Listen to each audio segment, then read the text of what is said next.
Good morning, guys. It's me. I think that it's time that we have a chat. But first, coffee.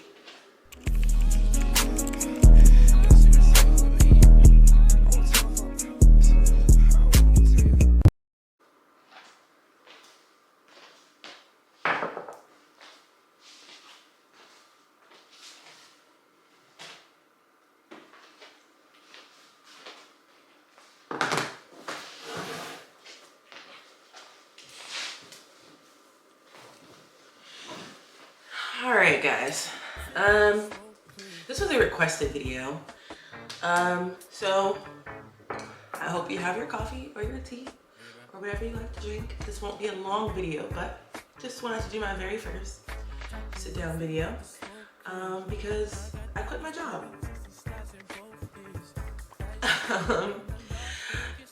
We all know that. We all know that I left my job in criminal defense as a public defender in February of this year. It was not an easy decision. I actually cried when I made the decision, but if you go back to my January vlog, like I kind of talked about like struggling and, you know, not with the work, but the environment and how I needed to leave. So I took a couple interviews and this firm was recommended to me. I was recommended to them by someone that I know, and you know, they took a leap of faith and they offered me the job and I took it. So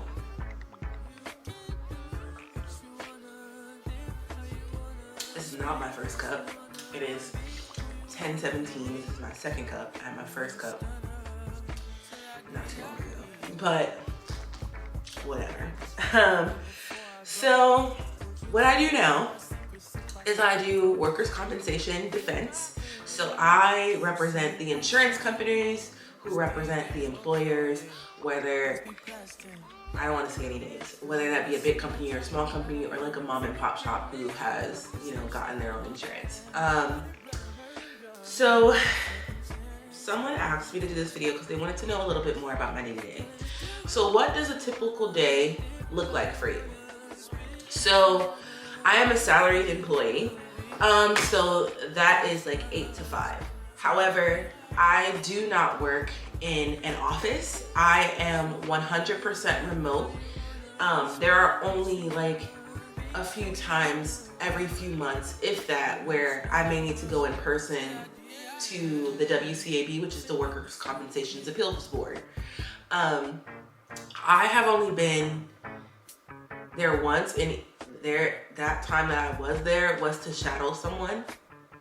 There's not a lot of things that are in person post-COVID, even though it's 2025, which thank goodness, because I, as you may know or may not know, because I don't think I've uploaded that footage yet, I did move to LA at the end of June. So I am up in LA and traffic is crazy.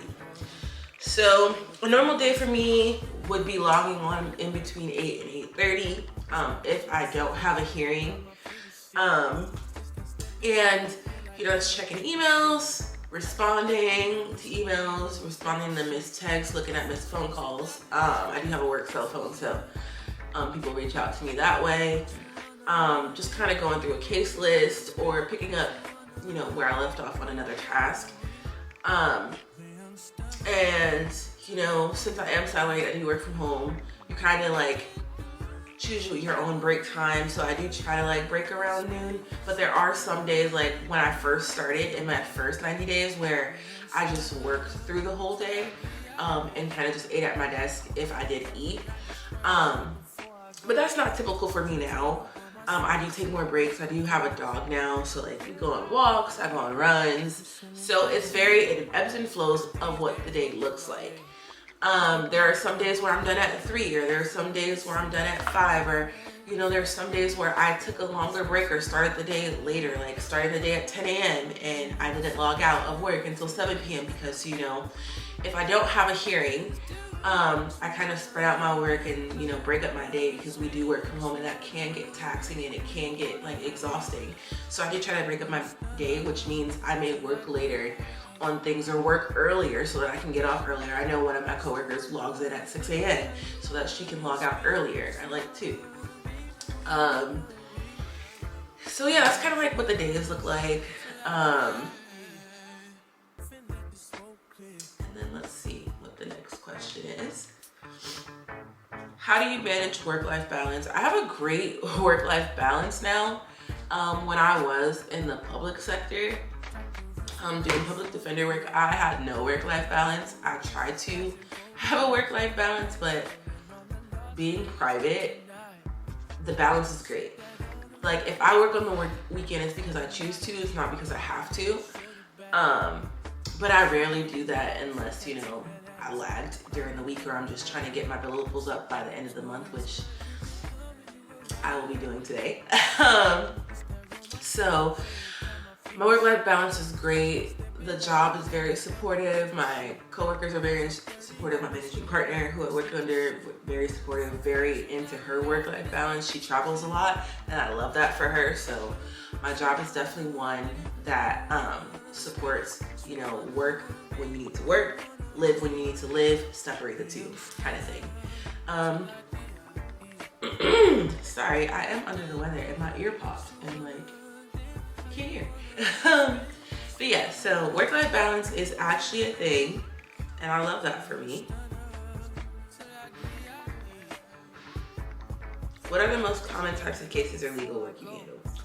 Workers' compensation, workers' compensation, workers' compensation. That's the only thing that I do.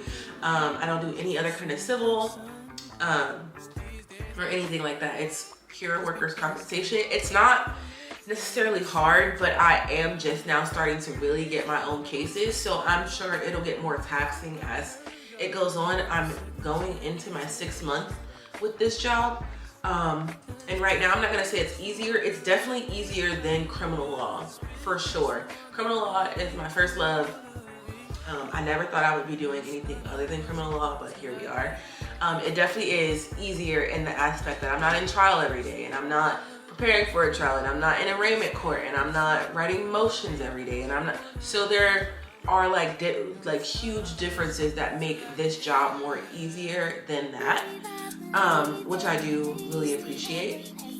And it's better on the mental health because I'm not taking quote unquote cases home with me. Like when I was a public defender, like things weighed heavy on me and weighed heavy on my heart because, you know, you do have someone's life in your hands. Even though I was doing misdemeanors, it was still very hard to handle. How do you stay up to date on legal developments and changes in the law? I do a lot of CLEs.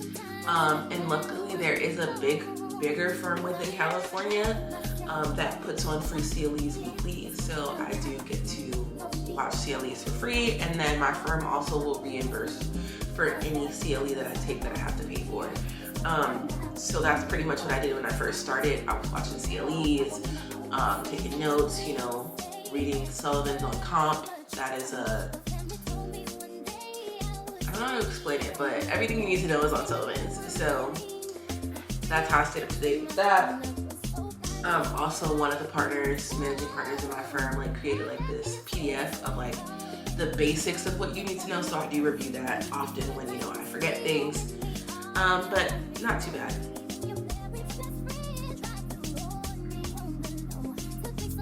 There are opportunities, it says, what are the opportunities for specialization or further education? Again, there are CLEs, and then you can take a certain amount of CLEs to help you prepare for the specialization exam.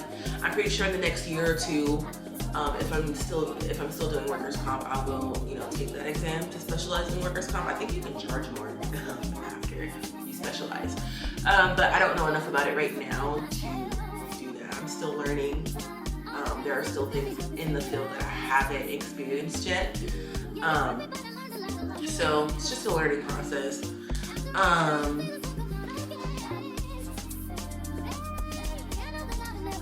What is the firm's culture like? It's like a big family. I know like a lot of people are like, oh, family. And you know, you still separate work in your personal life, but I do hugely believe that my firm is like family oriented.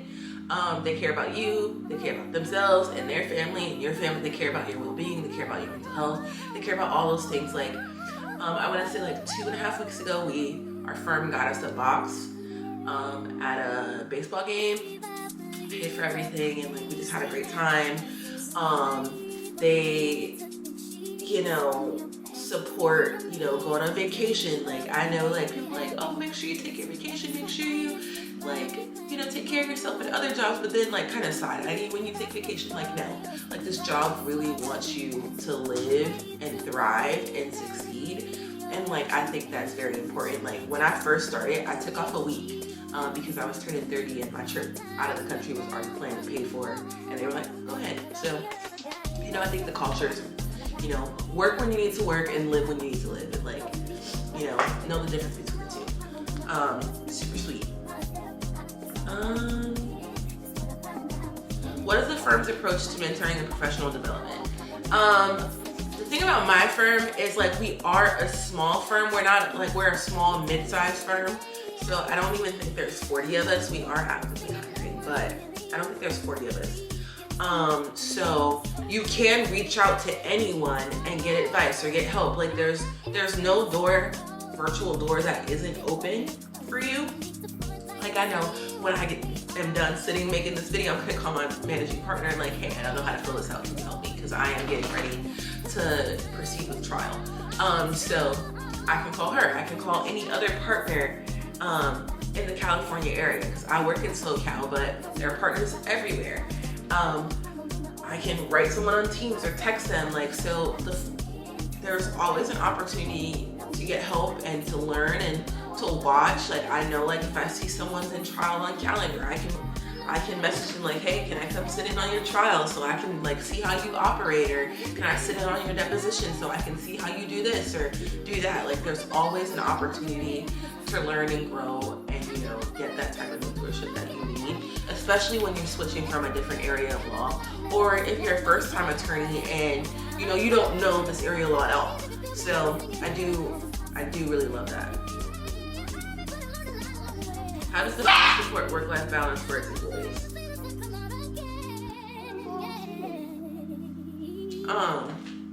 Like I said, we just went to a baseball game, and then like we try to do like bi-monthly like lunches and things like that where you take the half day. They encourage your vacation, they encourage, you know, you to live, and I greatly appreciate that. Yeah, I don't think I really have much else, but I love what I do so far.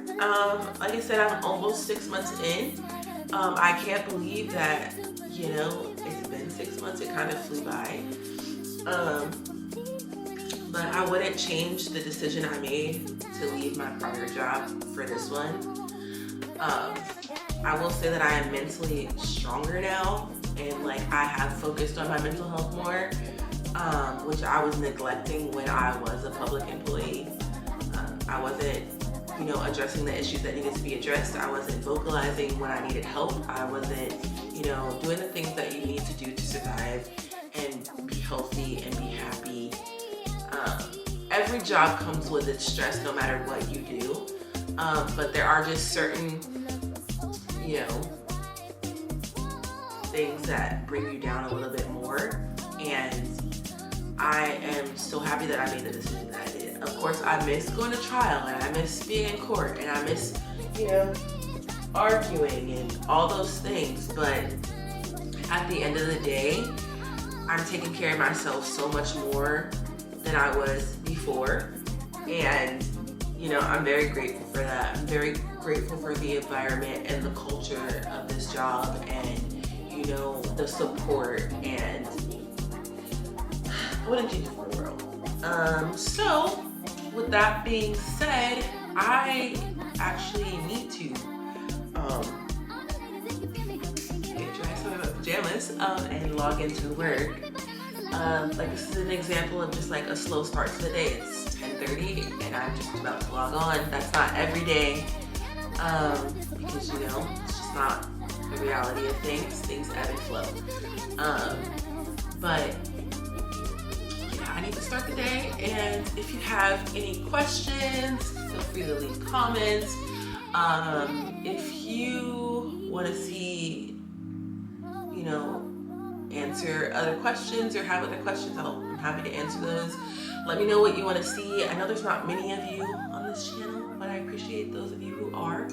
I make these videos because, you know, it's a outlet for me. It's like a video diary, and I'm not really doing it for anyone else but me.